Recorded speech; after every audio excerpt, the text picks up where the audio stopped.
Hello my friends and welcome back to my channel. Okay, so today I just have another recent read, or it's not really a weekly reading wrap-up, this is just talking about the books that I've read recently since I updated you last time. So I have 5 books we're going to be talking about today, and I'm very excited about all of these. I'm very excited about talking about them with you. So let's go ahead and get started. So the first book that I read since I updated you last was Tempting the Bride by Sherry Thomas. This is book 3 in her Fitzhugh trilogy, and in my opinion, I feel like this series is Sherry Thomas's best work. Like, I had mixed feelings about the first book in this series, not gonna lie. I didn't really love Beguiling the Beauty, but Ravishing the Heiress is one of my all-time favorite books, and now I loved it. We talked about it on the Rake Appreciation Society live show last week.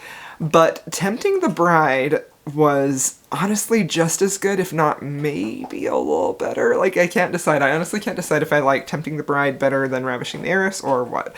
But I will say that I gave Tempting the Bride 5 stars. I thoroughly enjoyed it. It was definitely not at the level of angst as Ravishing the Heiress was, and it had a much different relationship with the hero and heroine, so let me tell you what it's about, basically. So in Ravishing the Heiress, we got to see the points of view of the Viscount Hastings, who wrote the erotic books and drew the erotic pictures in them, and Lady Helena Fitzhugh.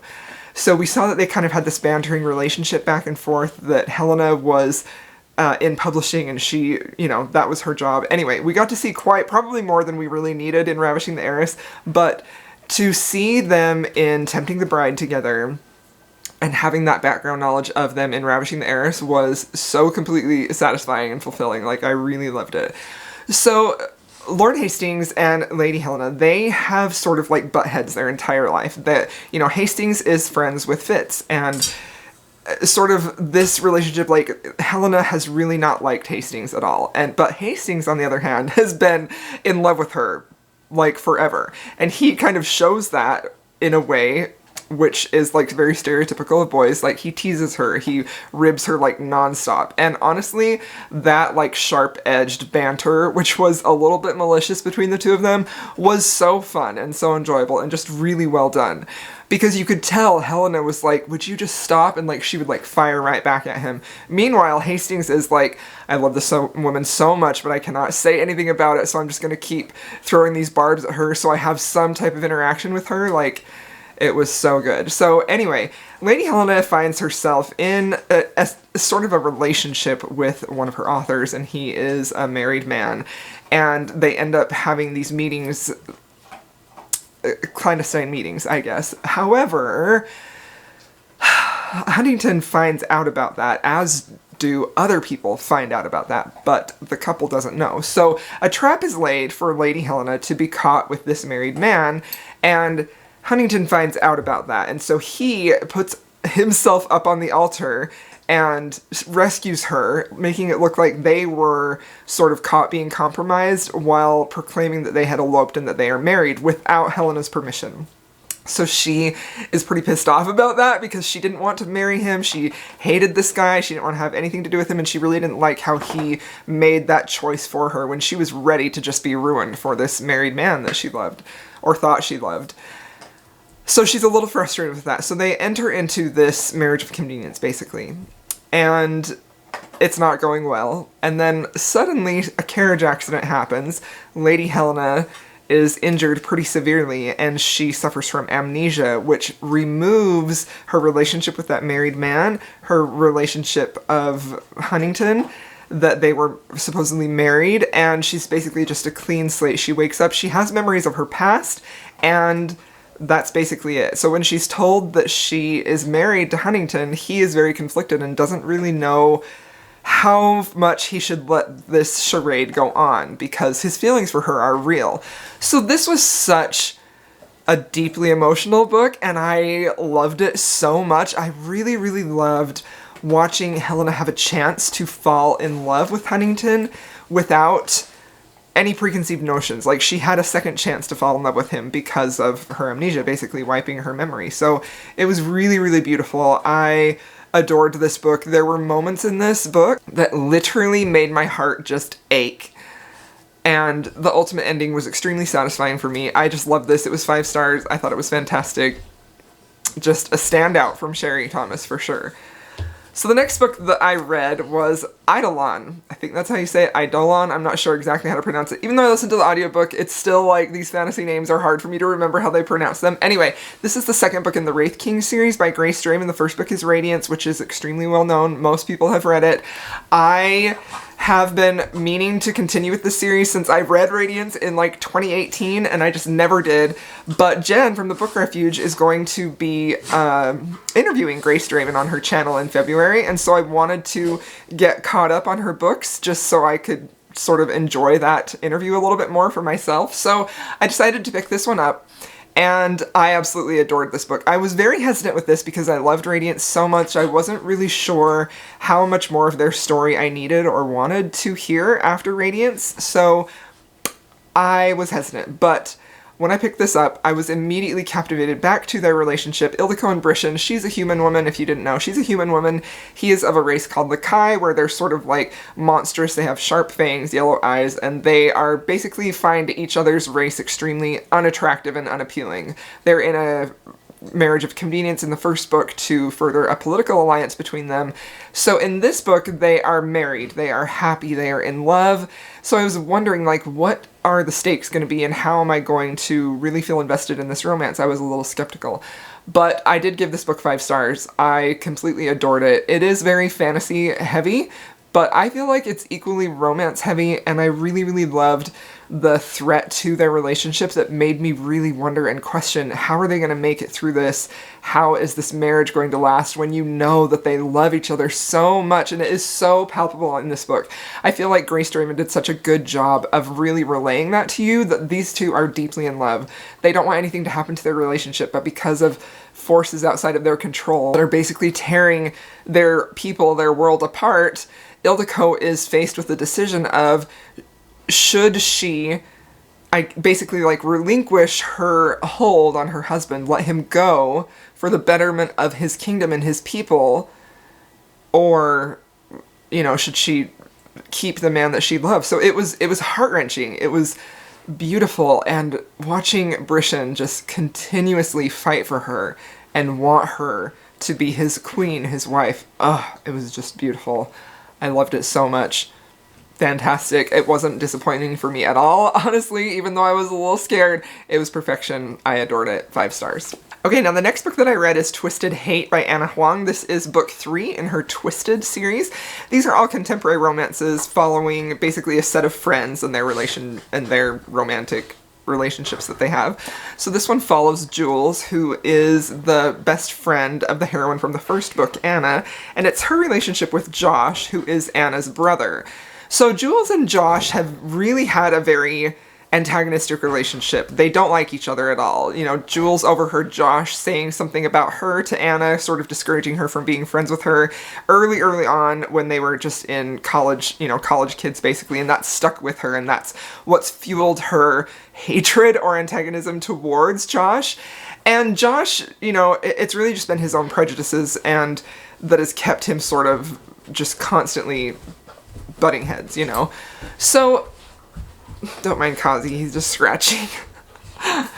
So, going into this book, I was really nervous because I feel like I've made it pretty clear that I don't love contemporary enemies to lovers. I feel like it's extremely difficult to pull off, unless it's like a mafia, obviously. I think it's extremely difficult to pull off. I feel like it's very hard to really give me a solid reason for why these two people hate each other or don't like each other or why they're enemies at all. But I feel like because I had read books 1 and 2 in this series and you get a real good look at these two and sort of their relationship, like I was in it. I believed that they didn't like each other, that they were antagonistic towards each other. So that really worked for me. And I also feel like something Anna Huang does really well is she really builds relationships in a way that is very realistic. And I think that she handles like that meter of going from angst and tension while having moments of swoon and romance and believability where you're like, I feel these two really have something. I feel like she's so good at that. And each of her books have a sort of forbidden element, and that worked here for me so well. Like, you know that these two don't like each other. Jules has some secrets, you know. Josh is really, really struggling with some truths that he learned in the previous book, so his worldview of people that he trusted, or how he views trusting people, has sort of shifted, and he feels a little bit like his center of trust is broken because he was deceived by his dad and his best friend all growing up. So he is definitely a little bit shaken and a little wary and not really ready to trust. Whereas Jules has had a similar experience early on in her life, in her teenage years, where she's sort of running from a past that she's trying to erase. So I will say this book had incredible chemistry. Like, these two were scorching off the page. Like, the heat between these two was extremely palpable, and it was freaking erotic, and honestly, I loved it. There is a lot of hate sex in here, and that's usually something that I don't like, but it worked for me here. And I think, again, that's largely because Anna Huang handles that push and pull of, I hate you, but these moments of, but maybe I don't, like, I kind of really like you and I'm starting to have feelings for you. Like, that was such a beautiful concept here that I feel like she really explored with Josh specifically. Josh really struggles with that, these feelings of, I like her, but I don't feel like I should like her. Is this like do I love her? Like, it was just beautiful. And Jules really took some time to unthaw too, because she's scared, you know, she's scared of getting hurt. She's scared of trusting. So watching them really come together was something that was really beautiful and just very, very satisfying for me. I gave this book 5 stars. However, I will say that it's probably realistically closer to a 4.5. 4.5. But I did round it up to 5 because of how much I loved Josh. I just was completely bought into his journey and his growth and development, and watching him realize his feelings for Jules was beautiful. I will say, though, in the third act conflict, there were a couple of things that really bugged me. And I feel like that could really be a tripping point or a sticking point for some readers. I feel like what happens in the third act conflict, which I'm not going to reveal, is something that might make you really dislike this book if you have certain things. I feel like in this book specifically, in all of the books in the series, Anna sort of plays with that line of, is it a contemporary, is it a dark romance? But I feel like she is firmly in contemporary, but she has some darker concepts and themes in these books, and that is exactly the same thing here. There is some specific elements to what happens in the third act conflict that I would expect to see in a dark romance between the hero and heroine. So I think that that is something to be aware of, but still, my love for Josh and his transformation as a hero and his journey of falling in love with this woman was super satisfying, and I really enjoyed this book overall. 5 stars, 4.5, 5 stars, somewhere around there. But trigger warnings for this are death of a loved one, and I believe, I don't know if it's sexual abuse as a teenager. It's tricky, but for sure, death of a loved one, grief. And yeah, we'll leave it at that. Alright, so the next book that I read was His at Night by Sherry Thomas. So this is an interesting book. This is the 3rd book in her London trilogy. So the first book in this series, The Luckiest Lady in London, was actually the first book that I ever read by Sherry Thomas. And that book had a really almost sort of not quite rom-com feel to it, that like there was really good banter, there were some moments that were kind of humorous, but it also had a little bit of like a melancholy, darker feel that really comes through in her Fitzhugh series. But so going from reading The Luckiest Lady in London, which was a little bit more cheerful, a little bit more fun, to the Fitzhugh series, I was just like, wow, this is kind of a totally different writer. So I've been wanting to like go through her backlist and read all of her historical romances, so I put this book on hold at the library so I could listen to the audiobook, and it was due and was going to expire, so I'm like, I'm just going to go with this one and we'll see how it goes. So I wasn't really sure what to expect with this. This book does have a bit more humor, like The Luckiest Lady in London did. A little bit more humor, a little bit more levity, but also definitely has some melancholy and darker themes in this, for sure. So it's an interesting one. It's an interesting one. I did give this book 3 stars. I didn't hate it, but this really pales in comparison to what I feel like her best work is in the Fitzhugh series. So this book is basically about our heroine. Her name is Elisande, and she is living with her uncle and her aunt, and she's basically the caretaker for her aunt, who is an opium addict. And her uncle is extremely cruel to her, very, very cruel, and definitely keeps her aunt and herself under his thumb. and she suspects there's some abuse happening between him and her aunt. So she is 24, she's not married yet, and she's getting worried, but she's looking for a way to get her out of this situation and rescue her aunt too. So she ends up at a ball, and that's where she meets our hero. Our hero has this persona of really being just like an idiot, basically a big dummy, sort of a Bingley, but a little bit dumber, a little bit more of a dummy.